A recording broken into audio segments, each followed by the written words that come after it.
And it is rolling. Hello, everybody. Max here with Bonnie and Jodie Gateman. We're here in continuing the series of interviews for the board, for the provincial boards for UCP. So thank you very much for being with us. How are you doing, Bonnie? Doing great, Max. How are you? Hi, Jody. Hi. Been busy with work and everything in between and putting fires out. That's the story of my life, I guess. So today we have Jodie Gateman. She's running for regional director for Southern Alberta. Isn't that cool? So thanks for being with us today, and we have a series of questions. To have a series of questions here, and with Bonnie as well. That's going to be fantastic to see. So talk about us. Talk about yourself, Jody. What's keeping up and running? What's what you do, where you live, job, that sort of thing. Sure. So my occupation is a farmer's wife. So as anybody who's lived on a farm knows, that means you're the vet, you're the maid, you're the bookkeeper, you're the therapist. Yeah, lots of hats there. I'm also the municipal government counselor for Division 1 in Vulcan County. So that takes up the rest of my time. My husband and I live on a fourth generational family farm with our three boys. And we've got one who's on the fire department and 911, one who's come home to take over the farm, and the other one is 9. So he hasn't quite figured out what he's ready to do yet. I kind of was talking with friends and getting worried about our kids and our grandkids.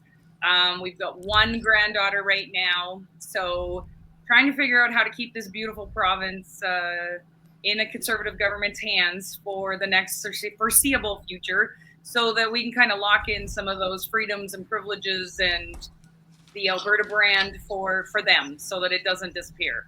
So I thought, maybe I need to, put myself back on the board and see if I can help out. I've got some pretty good skills and assets that I think will help lead the team into the election coming up, keeping our CAs strong, tight, talking with one another, so that we make sure that the Conservatives get back into the legislature. Speaking of Southern Alberta, because we're talking with people in Central Alberta, Southern Alberta. What is your territory look like? It stretches from Calgary all the way to the south, right? So it's actually Airdrie south, but not encompassing Calgary. Calgary has its own directors. So I'm all the outside area of that, from Airdrie all the way down to the border. So that's Southern Alberta Regional Directors territory, I guess you would call it. I don't like using that word because it seems like, this is my territory, your territory. Kind of my zone where I'm wanting to make sure those voices are getting heard.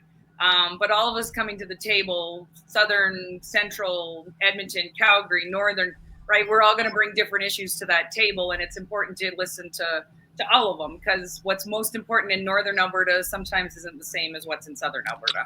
Yeah, absolutely. There are different characteristics and issues. That's good. So that's a huge chunk of land from Airdrie down to the border.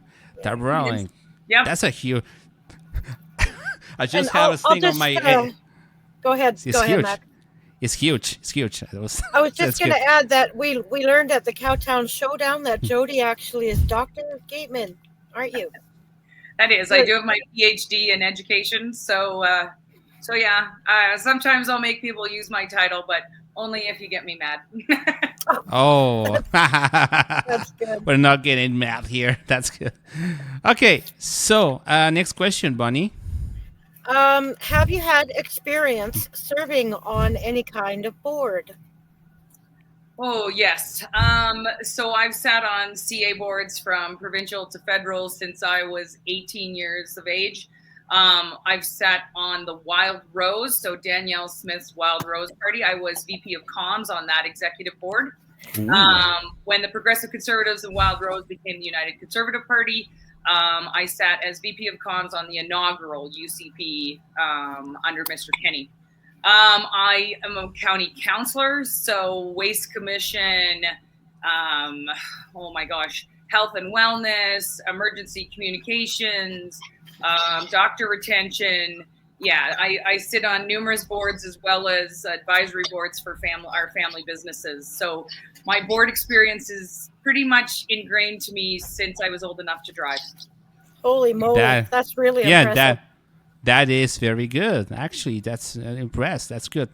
Um, Next question. Why do you want to run for this position on the UCP board? I think you outlined it, kind of the reason why, because you worry about our kids' future, kind of right? Yep.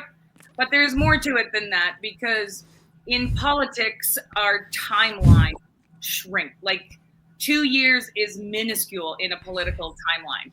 So we have an election coming up about 2 years away. We need to be ready to go for that. Not 30 days before, not 90 days before. We need to be ready for it right now.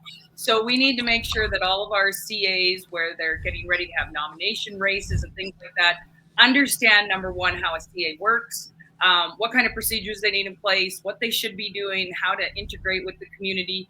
And we also need to make sure that our rural ridings, which seem to be our stronghold at this moment, aren't taken for granted. You can't be stealing people out of them because it always goes conservative. But also maybe they're mentoring some of those other CAs where we haven't yet got a conservative person elected. There's a difference between urban and rural. Not that we're different conservatives. We're not urban conservatives, rural conservatives. We're all conservatives. But there's a different language that occurs there. So if you get behind a combine on the highway, I could tell you, relax, it's only 10 minutes out of your time. But you think 10 minutes, that's a lot of time. But if I say to someone who lives in the city, hey, it's the same as hitting 2 red lights, all of a sudden they have a better way of putting that into their time frame of their day and think, oh, I hit 4 red lights on the way to work today. This is nothing. So we got to find those ways to talk to our counterparts, so that everybody's understanding the same conservative principle, but we're talking to people in what's important to them and how they understand things. So that's one of those goals, and we need to be doing that now, so we're ready to go if and when an election is called, whether it's earlier or later in 2 years' time. This is the time to be building those items, not 90 days out, not 30 days out. We need to be doing 100%. No, 100%. Next question: do you work for a Alberta MLA or for UCP or for any ministry? I do not. I work for the municipal government, which is an extension granted by the provincial government under the MGA. But that just means that the government has extended me what powers I can do in my particular division. I do not work for an MLA or the Alberta government. Actually, in times, being a municipal councillor, the Alberta government and I butt heads, because what I think is important sometimes isn't important on their list. That's good. Okay, next one. I'm actually going to jump over that because some candidates aren't aware of the time commitment, so I'll just jump over that. What do you think the role of the UCP board actually is? Well, the UCP board is there to actually look after the party, right? Danielle Smith is our leader right now. I think she's doing a good job. It's a difficult job right now. But let's say she wins the lottery tomorrow and decides this is not what she wants to do anymore. Our job as the board of the UCP party is to make sure that the United Conservative Party still moves forward, that we still progress in the direction that the grassroots are wanting us to, and that we are still ready for an election. So we're not there to be fans of the premier or any of the MLAs. We're there to make sure that the party is moving forward with what the grassroots want, and that those voices are being heard and being looked at when the party decides what direction to go in. But the item there is, first and foremost, protect the party. Secondly, make sure that the grassroots are being heard and understood. And thirdly, make sure we're getting ready for an election. That's a great answer. Yeah. That's awesome. Next question. Do you have any ideas on to how to strengthen the relationship between the local CAs and the provincial board? Well, one of the things is boots on the ground. I mean, we can do Zoom meetings occasionally, but face-to-face communication is still something we need. As human beings, we really crave that contact, and a lot can be taken out of context when you can't see somebody's face or recognize their body language, things like that. So we need to make sure that our CAs all have the same information, all have kind of the same playbook that they're going to make their adjustments to into what's important in their area, and that everybody's moving forward on the same page. The only thing, been a conservative since I was born, the only thing I have to say negatively about conservatives is we sometimes tend to shoot ourselves in the foot. We're so busy trying to figure out, we want to go right here instead of, well, we could go right here, or you could go another block and then go right. We're too busy. My way is the best way. And so we all need to get on the same playbook. We need to understand that everybody's individual. There's different problems up north. There's different problems down south, different voices coming in. Find that happy medium and push it forward. We keep forgetting that as conservatives, we're very strong. We are the ones who built this beautiful province. They were very much conservative-minded people that came out here. And the conservative is not a bad word. We need to remember that and join together against our actual people who are fighting against our ideas, not ourselves. It's almost like herding cats in a sense, right? Sometimes it can feel that way, yes. That's good. That's good. Next question. Okay, the next one. What can be done to facilitate the training and orientation of constituency association executives throughout the province? Oh, good question. So way back when, like 23 years ago, my first career was teaching. I have a teaching certificate that allows me to teach all across North America. And so my background is in that. And so having actual items that they could put in front of themselves that kind of lay out in a Cliff Notes version, this is what this is all about. This is what a CA should be doing. Some checklists, things like that, that they can actually utilize as resources is something I'd really like to see on the ground. Some of our CAs are very, very well developed. They can handle themselves. They are in the community events. They're always progressive and moving forward. And we have others that sometimes only meet 2 or 3 times a year and really haven't had a presence in the community, things like that. We kind of need a playbook, like a physical book that these guys can look at to say, oh, this is how we run our meetings. This is how we elect things. When it comes to nomination time, just because we have an incumbent doesn't mean we shouldn't be looking for people to challenge the incumbent, not to kick the incumbent out. But when we have challenges, when we have debate and competition, that's sometimes when the best ideas come forward. And it gets everybody excited about the fact that we have this wonderful right to vote.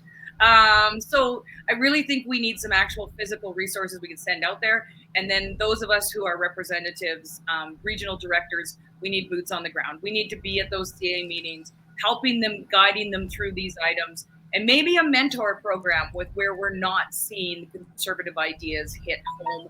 Those conservatives that are CAs in some of our urban areas, especially Edmonton, that just seem to not get a foot even in the door.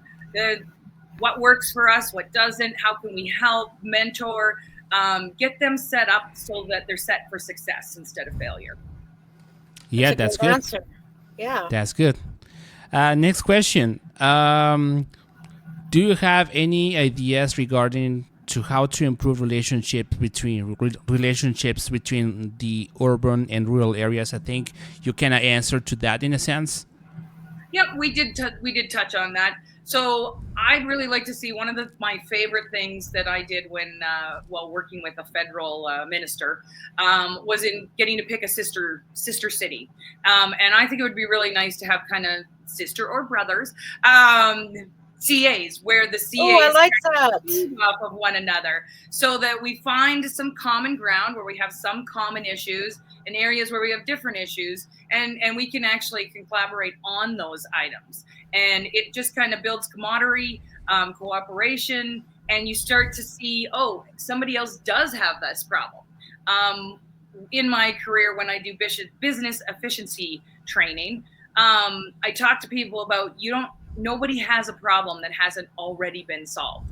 And so the hotels will come to me and say, but we have a problem. We can't sell yesterday's rooms today. And I said, yes, but the radio industry and the TV industry has the same thing. They can't sell commercials that ran yesterday. So if you two get together, you're not competing against one another, but you can find a solution. How did they fix that problem? And what can you take from that to fix your own problem? Nobody's alone in their problem. So if we mirror up with each other like sisters, brothers, mentorships, we can help further that down the road. And then number one, they don't feel alone. Number two, new ideas are expressed. And number three, maybe we can gain some more seats in the next election. Mm-hmm. Excellent. Good Now, point. the next question is near and dear to my heart and yours. With a round of legislative candidate nominations around the corner, what are your suggestions for ensuring that the selection process is a fair and transparent one? Oh, good question. I'm sure a lot of people know that I was disqualified as a candidate in the last go round there of Mr. Kenny's. So one of the things that I really would like to see there, and as a board of directors, I can bring this forward. But of course, yeah, the executive, the VPs, are gonna have more of a call. But I would like to see us get rid of that rule of anything goes. We can disqualify for any reason we see fit, and we don't have to explain it to you. I find when we hide things, that people start to get wary of being a part of the process, of speaking out, of having fresh ideas. I think if we're going to disqualify people, we need to, number one, have a reason behind it and be able to explain it. I can't put a council motion forward and say, I disagree with this application without putting forward, these are the reasons. And I actually have to have policy and bylaw that stands behind that. I think the same is needed in our nomination process. If we're going to disqualify a candidate, we have to tell them why. Number two, I don't like the idea of someone disqualifying a candidate. If the grassroots say that's who they want as their candidate, where does the higher ups come in to say no, absolutely not? There needs to be more transparency there so that people aren't feeling like they're being run from the top down. This is a grassroots party. We need to make sure that the grassroots are respected. And if for some reason we feel we need to step in to protect them, that's the word that was used for me, then I believe we have to explain why that is. Nobody's kid, wants to be told, no, you can't do that because I said so. So I just think we need more transparency there, and that'll make the voters feel more comfortable and definitely more trustworthy towards the process and the party. Amazing answer. Thank you. Next question. Are you in favor of seeing an independence referendum put to Albertans? Well, one of the things that I tell people is that as a board member, I'm not there to drive my personal opinion. But I personally believe that an independence question is coming forward. I think the big block there will be, how is that question worded? What does that question say? Everybody talks about it, but nobody puts a definition on it. What does that term actually mean? And so I think there's a referendum question coming. I would probably bet the family farm there's that question coming. But I'd like to see how it's worded and what the definitions are that are along with it. You can't ask a question if you aren't assured that everybody who's answering that question understands all the words in it. When I was a teacher, I sat on the achievement test board. So we would look through the questions and, 78% of kids got this one wrong. And what I found out was they used the term bi-weekly in the grade 3 achievement test. Now, those of us who've been in the world in banking and, lease a car, things like that, we understand bi-weekly has two meanings. It could be twice a week or every 2 weeks. But nowhere in the grade 3 curriculum do they teach that. So how can we expect those kids to answer that question when they don't have the information or definitions that go along with it? Same stands for this particular question that I believe will be coming out for Albertans to decide. And they have to have a good question and make sure everybody understands what that question is actually asking. Not a trick question, but an actual question everybody can understand. Exactly. Election readiness. I'm going to jump over that second to last one, Max. The provincial election is in 2027. What is your overall strategy to make sure the UCP ensures a victory in the upcoming election? and especially in the urban areas. We've kind of covered this already, so I think it might lead to whatever your closing statements are, how you would like to wrap up everything that we've gone over. Sure. Well, we need to make sure that we're ready to roll for an election. Like I said, if our leader wins the lottery tomorrow, what if we have to go into an election early? We need to make sure that everybody's ready to go. And the biggest thing I would like to see for election readiness is, instead of saying to people, don't say anything about that. We don't have talking points yet.